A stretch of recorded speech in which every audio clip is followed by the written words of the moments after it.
तो दोस्तों लगता है फिर से एक नया प्रॉप डेस्क स्कैम सामने आया है। इस बार नाम आया है आई ट्रेड डीजे, जो कि ट्विटर हैंडल है। इनका नाम दर्शन जोशी है। इस वीडियो में हम उनको मिस्टर जोशी या डीजे के नाम से रेफर करेंगे। प्रॉप डेस्क स्कैम्स को लेके पिछले कुछ महीनों से बहुत सी चर्चाएं चल रही हैं। कभी एश्योर रिटर्न्स की बात आती है, कभी कोई ब्रोकर भाग जाता है, कभी अनऑथराइज्ड ट्रेडिंग होती है। इस केस में रिपोर्ट ये है कि रिटेल ट्रेडर के 60 करोड़ रुपए का नुकसान हुआ है। जो ट्रेडर्स ने ये पैसा दिया था, वो पैसा दिया गया था डीजे के नाम पे। लेवरेज मिलेगा ये बोला गया था। इनफैक्ट ऐसे बहुत सारे वादे किए गए थे। और अब मिस्टर जोशी, डीजे का खुद का कहना है कि इस पूरे स्कैम में वो खुद एक विक्टिम है। जिस सब ब्रोकर को डीजे ने पैसे दिए थे, उस सब ब्रोकर ही भाग चुका है। शायद ये वही सब ब्रोकर है जो कुछ दिन पहले खबरों में आया था। ये सब ब्रोकर जयनाम ब्रोकिंग के साथ जुड़ा हुआ है, लेकिन लोगों ने पैसा जयनाम को इस केस में डायरेक्टली नहीं दिया था। इन जनाब को दिया गया था।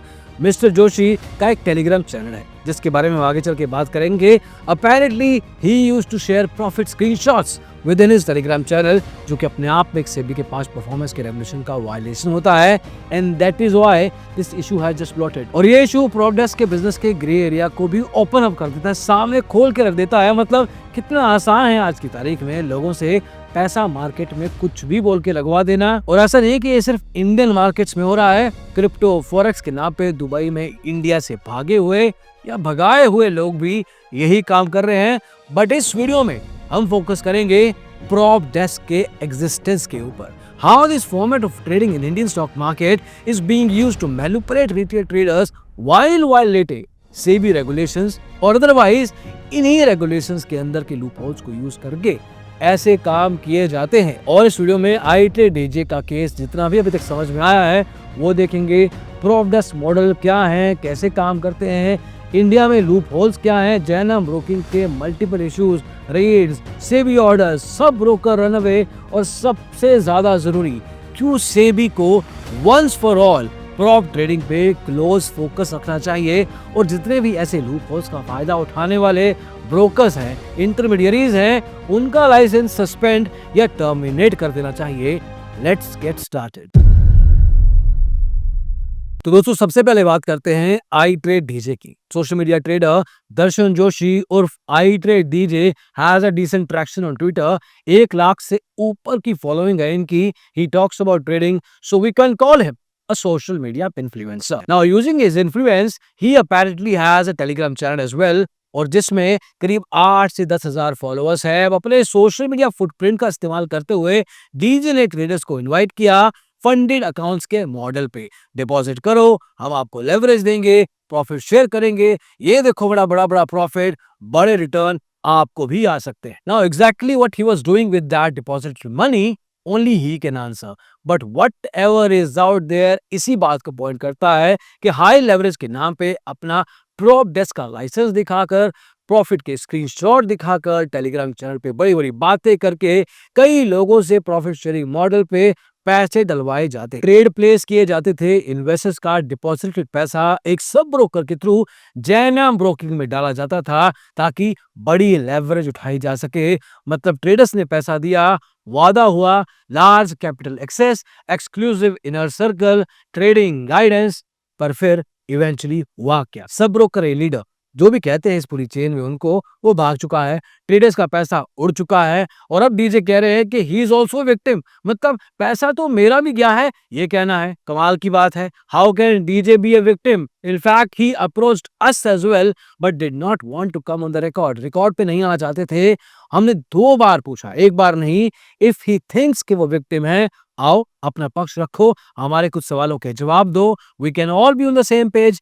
He did not agree. अब डीजे के इस केस में इनके खुद के प्राइवेट टेलीग्राम चैनल के कुछ स्क्रीनशॉट्स इनके ही इंसाइडर ने हमारे साथ शेयर किए हैं। ये स्क्रीनशॉट्स में बहुत से कैरेक्टर्स हैं, काफी कुछ कोड वर्ड में बात किया गया है, जैसे कि यहाँ पे XYZ की बात हो रही है। X यहाँ पे जयनाम है, Y यहाँ पे डीजे खुद है, Z इन्वेस्टर्स हैं। लोगों को कहना है कि डीजे को इन्वॉल्व होने की जरूरत थी क्या थी? अगर उनको लेवरेज चाहिए थी वो अपना पैसा डाल सकते थे, उन्होंने लोगों का पैसा क्यों डलवाया? और अगर उन्होंने लोगों का पैसा लगवाया है और आज पैसा नहीं है, तो लोग उनसे मतलब ZY से ही पूछेंगे, X से थोड़े ही। और उसके बाद कोई मितेश पटेल अपनी हेल्प भी इस केस में ऑफर करते हैं। अब इस स्क्रीनशॉट से काफी कुछ एविडेंट है। हम यहाँ पे कोई निष्कर्ष नहीं निकालेंगे because all we have about a third party is this screenshot and that is why we will let you decide. अब इस स्क्रीनशॉट को देख के आपको इसका कंक्लूजन क्या निकालना है, क्योंकि यहाँ पे मितेश पटेल डीजे को कहते हैं कि मैंने आपको हेल्प करने के लिए ऑफर भी दिया था, खुद के 10 करोड़ डिपॉजिट करके 80 करोड़ का लिमिट ले सकते हो, वो ट्रेड करके आपका नुकसान कवर कर देंगे, यहां तक बोला था। अब ये बात बोलना भी टेक्निकली सही नहीं है। This is again a violation, but I will not get there because this case is not about him.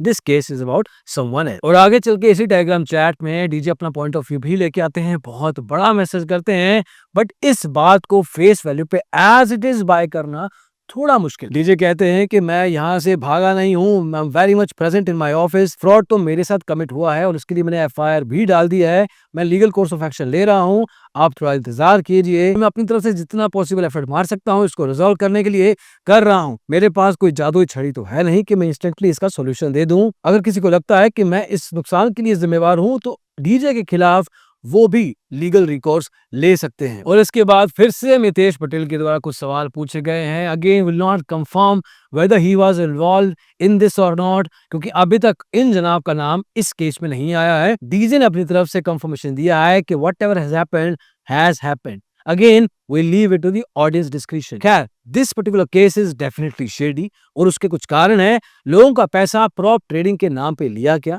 that's a violation of SEBI PMS regulations। लोगों को प्रॉफिट शेयरिंग के प्रॉमिस किए गए, पास्ट परफॉर्मेंस के screenshot दिखाए गए, inducements की गई, that's out and out PFUTP का वायलेशन 2003 का रेगुलेशन SEBI अकाउंट हैंडलने के लिए भी वैसे ही प्रोहिबिट करता है, कोड ऑफ कंडक्ट का भी वायलेशन है, end of course carrying out a prop desk business. पर आज की तारीख में किसको इवेंचुअली ब्लेम किया जाना चाहिए? लोगों का पैसे का नुकसान हुआ है, that's a fact. That money was handed over to mister Joshi. अब वो पैसा लेकर जयनाम भागा या कोई और, उस इन्वेस्टर को इससे कोई लेना देना नहीं है। जैसा इमोशन जयनाम को लेकर उनके ऑफिस में हुड़दंग मचाने का मिस्टर जोशी ने किया था, वही माइंडसेट, वही थॉट प्रोसेस उन लोगों का होगा जिन्होंने मिस्टर जोशी को पैसे दिए थे, तो उनको भी गलत ठहराना सही नहीं आंका जा सकता और इसलिए वो अपना पैसा मांगने के लिए कभी भी गलत नहीं हो सकते। अब ये लॉस का स्केल 60 करोड़ तक का बताया जा रहा है, while we can't confirm that number। Anyway, let's move on। इस पूरे खेल को समझने की कोशिश करते हैं।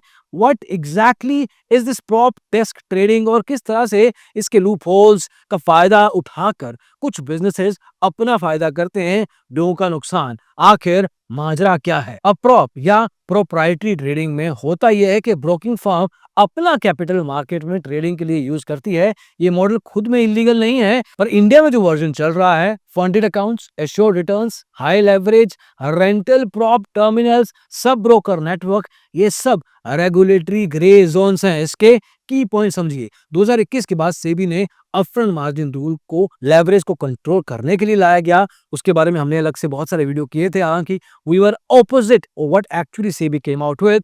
लेकिन जो भी है, आज की तारीख में प्रॉप ट्रेडिंग फर्म्स ने उसका फायदा उठाना शुरू कर दिया अपने बिजनेस के लिए। अपने सब ब्रोकर नेटवर्क के थ्रू क्लाइंट्स के डिपॉजिट लेने शुरू किए और कहा कि हम आपको कागजों में अपना ही एम्प्लॉय शो करेंगे, आपको बस NISM सर्टिफिकेशन लेना है, आप अपना खुद का फंड डाल सकते हैं, उसके ऊपर हम आपको अपनी तरफ से लेवरेज देंगे, उस बड़े पैसे का आप इस्तेमाल कीजिए, आप एक बड़े मच बिगर कैपिटल के साथ ट्रेडिंग कर सकते हैं। ऐसी बातें बोली गई तो सेबी का जो वो रेगुलेशन था अपफ्रंट मार्जिन का, वो एक तरह से कॉम्प्रोमाइज हो गया। वहां के रूल का लूप होल यहाँ पे यूज किया गया। ऐसी ब्रोकिंग फर्म्स के द्वारा ये लेवरेज प्रोवाइड करने के लिए ईयरली करीब 6 से 12% का इंटरेस्ट मार्जिन भी चार्ज किया जाता है। मतलब एक रेवेन्यू स्ट्रीम वहां भी क्रिएट होती है। ट्रेडिंग टर्मिनल्स को रेंट आउट किया जाता है। सेबी की प्रॉप डेस्क रेगुलेशंस क्लियरली कहती हैं कि प्रॉप डेस्क लाइसेंस जिस फर्म को दिया जाता है, उसके ऑफिस के फिजिकल एड्रेस से ही ट्रेड्स किए जा सकते हैं। उसके अलावा कहीं से भी नया ट्रेड नहीं डाला जा सकता, कोई भी नहीं डाल सकता। बट काफी बार देखा जाता है कि ब्रोकिंग फर्म्स अपने ट्रेडिंग टर्मिनल को ही किराए पर दे देते। दूसरी लोकेशन तो दूर की बात है, जिन लोगों को किराए पे ये सब कुछ दिया जाता है, वो तो प्रॉप डेस्क टर्मिनल को अपने घर से ही लॉगिन करके ट्रेड प्लेस करते हैं। है ना मजेदार बात? अभी और सुनो, कई ब्रोकिंग फर्म्स तो ये करती हैं कि आरडीपी, थोड़ा ध्यान से समझना, रिमोट डेस्क प्रोटोकॉल, मतलब कि अगर मेरा ऑफिस का कंप्यूटर मेरे ऑफिस में पड़ा है, इसको अगर मुझे एक्सेस करना है घर से, तो मैं एक रिमोट एक्सेस सॉफ्टवेयर का इस्तेमाल करके आईपी पे लॉगिन करके अपने घर से अपने ऑफिस के कंप्यूटर को एक्सेस कर सकता हूं। तो जब मैं ट्रेड प्लेस करूंगा घर पे बैठा हुआ इस ऑफिस के कंप्यूटर से, तो आईपी ट्रेड का ऑफिस का आएगा, घर का नहीं। तो ये प्रोटोकॉल को भी बहुत इजीली वायलेट करके ऐसी ब्रोकिंग फर्म्स, तो इस तरीके से सेबी का जो रेगुलेशन है कि ऑफिस के पड़े कंप्यूटर से आपको ट्रेड प्लेस करना है, रिमोट एक्सेस के द्वारा उसको इजीली बाईपास कर दिया जाता है। अब ऐसे कई लोग भी आ जाते हैं जिनके पास एनआईएसएम का सर्टिफिकेशन होता नहीं है, उन लोगों को भी बिना बात के एज इट इज एम्प्लॉय बना के दिखा दिया जाता है, जबकि एक्चुअल में वो क्लाइंट है जो कि पैसा लगा के ट्रेडिंग करना चाहता है। अब इस डीजे के केस में जयनाम ब्रोकिंग का नाम सामने आया है, कनेक्टेड है, और जयनाम के नाम की जय जय तो सेबी भी कर चुका है, एक नहीं दो बार, दो पेनल्टी लग चुकी है, वो भी एक ही महीने के अंदर। पिछले साल अगस्त 2024 में जयनाम ब्रोकिंग के खिलाफ पहला एक ऑर्डर पास हुआ, इंस्पेक्शन हुई थी अप्रैल 2022 से लेकर अक्टूबर 2023 के पीरियड में, और रेगुलेटर ने देखा कि जयनाम के ऑथोराइज्ड पर्सन, जो कि आज की तारीख में जिससे सब ब्रोकर भागा है, वैसे ही कई ऑथोराइज्ड पर्सन क्लाइंट के साथ बातें करते हुए बात करते हैं, कीवर्ड्स का इस्तेमाल करते हैं, वेल्थ एडवाइजर्स, इन्वेस्टमेंट एडवाइजरी, ऐसे स्ट्रॉन्ग वर्ड जब यूज करता है तो आपके पास लाइसेंस होना चाहिए, लेकिन इनके पास कोई इन्वेस्टमेंट एडवाइजरी का लाइसेंस भी नहीं था। जो भी बातें प्रॉप डेस्क के टेबल का इस्तेमाल करते हुए वायलेशंस के तौर पे की जा सकती हैं, सेबी ने अगस्त 2024 में जैना ब्रोकिंग के केस में देखा। सेबी ने बोला कि आपकी कंप्लायंस वीक है, सुपरविजन मिसिंग है, और अंडर स्टॉक ब्रोकर रेगुलेशंस और एनएससी सर्कुलर वायलेशंस प्रूव होने के बाद आपके ऊपर 6 लाख रुपए की पेनल्टी लगाई जाती है। अब ये था एक ऑर्डर। इसके अलावा एक और ऑर्डर आया जिसपे सेक्शन 15 एचबी का इस्तेमाल करते हुए सेबी ने 3 लाख रुपए की पेनल्टी लगाई। इस केस में लगभग 1500 क्लाइंट्स का केवाईसी ही नहीं किया गया था और उनके ट्रेड प्लेस किए जा रहे थे। ये है प्रॉप डेस्क ट्रेडिंग का ओवरऑल मायाजाल, और इसमें जयनाम जाने अनजाने आता ही रहता है। अभी तो मैंने शुरुआत ही की है। अगला केस सुनिए। पिछले अगस्त 2024 से लेके अगस्त 2025 में पहुंच जाते हैं एक फर्म ग्रीन वॉल एंटरप्राइजेस, जो कि अगेन जयनाम ब्रोकिंग से समहाउ कनेक्टेड है।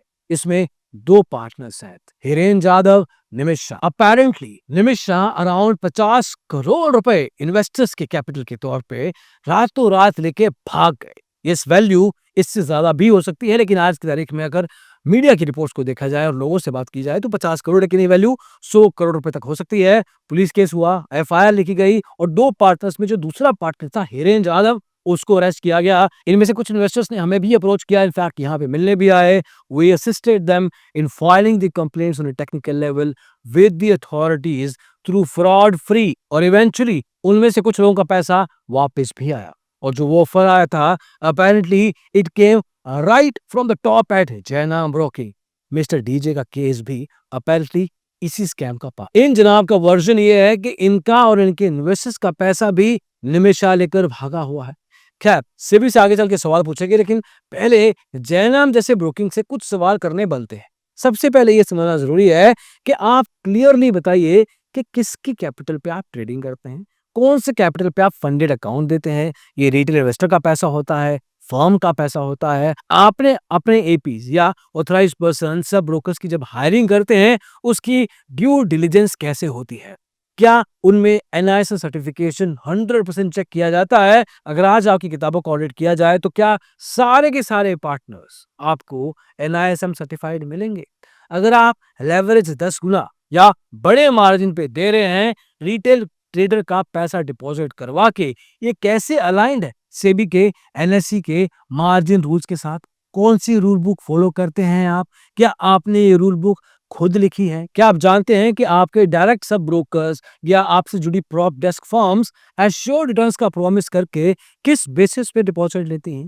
क्या आपका सब ब्रोकर या पार्टनर स्क्रीनशॉट्स दिखाता है, इसके बारे में आपको पता है। उनका पास्ट परफॉर्मेंस दिखाया जाता है जो कि सही है भी या नहीं, लेकिन उस स्क्रीनशॉट को देख के आपके बैंक अकाउंट में पैसा आता है, उसकी ड्यू डिलिजेंस कहाँ पे है, कहाँ पे आप अपने पार्टनर्स का खुद ऑडिट करते हैं।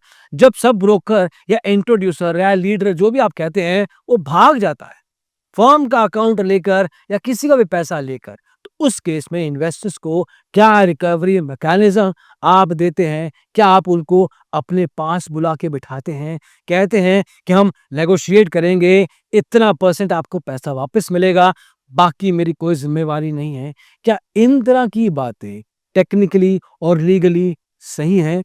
निमिषा जैसे केसेस में आपकी रिस्पॉन्सिबिलिटी क्या बनती है, कहाँ बनती है? इन्वेस्टर जयराम के नाम पे पैसा देते हैं और जयराम सेबी के लाइसेंस को दिखाकर पैसा लेता है। जिम्मेवारी, रिस्पॉन्सिबिलिटी कहाँ लेता है? और कुछ छोटे-मोटे सवाल सेबी रेगुलेटर से, ऐसे प्रॉप डेस्क मॉडल्स में funded account, high leverage deposit कैसे ऑडिट हो रहे हैं? क्या कुछ स्पेशल मॉनिटरिंग है? जयराम जैसे ब्रोकिंग हाउस के खिलाफ मल्टीपल पेनल्टी ऑर्डर होने के बावजूद why no faster suspension of licenses? कोई सिवियर एक्शन क्यों नहीं लिया जाता? ये एक रेगुलर पैटर्न सा है, आपको दिखाई नहीं दे रहा है क्या? एक ब्रोकिंग फर्म जिसके खिलाफ ताजा-ताजा ऑर्डर निकला हुआ है, जो कि खबरों में है, गलत कारणों के कारण वो आज भी नए अकाउंट्स कैसे खोल सकता? उसके न्यू अकाउंट्स ओपनिंग प्रोसेस को सस्पेंड क्यों नहीं किया जाता? रेगुलेटर साहब, एक्शन लेना होगा अब। खाली डॉक्यूमेंटेशन से, रूल से, रेगुलेशन से कुछ नहीं होगा। कुछ बिजनेसेस के ऑफिस में ताले लगाने होंगे, बेटर है। ताला लगाना ही बेटर है। कम से कम कुछ लोगों के घर उजड़ने तो बंद हो जाएंगे। खैर, प्रॉप डेस्क की इस शेडी साइड को दिखाना भी जरूरी था। ऐसा नहीं है कि सारे प्रॉप डेस्क गलत हैं, लेकिन जो गलत कर रहे हैं, किस तरह से कर रहे हैं, कितनी बार कर रहे हैं, कैसे-कैसे वो आपको अप्रोच कर सकते हैं, इसके बारे में बताना बहुत ज़रूरी हो जाता है। और अगर आपको कोई भी स्टॉक मार्केट में दिक्कत होती है, शिकायत होती है, फ्रॉड या स्कैम होता है, शिकायत करनी है, स्कोर्स पे, स्मार्ट ओडीआर पे जा सकते हैं, असीम जुनेजा डॉट इन पे जाके रजिस्टर कर सकते हैं। We will do the best we can. अभी के लिए इस वीडियो में इतना ही। अगली वीडियो में जल्दी मिलेंगे। इसको देखने के लिए बहुत-बहुत शुक्रिया। बाय।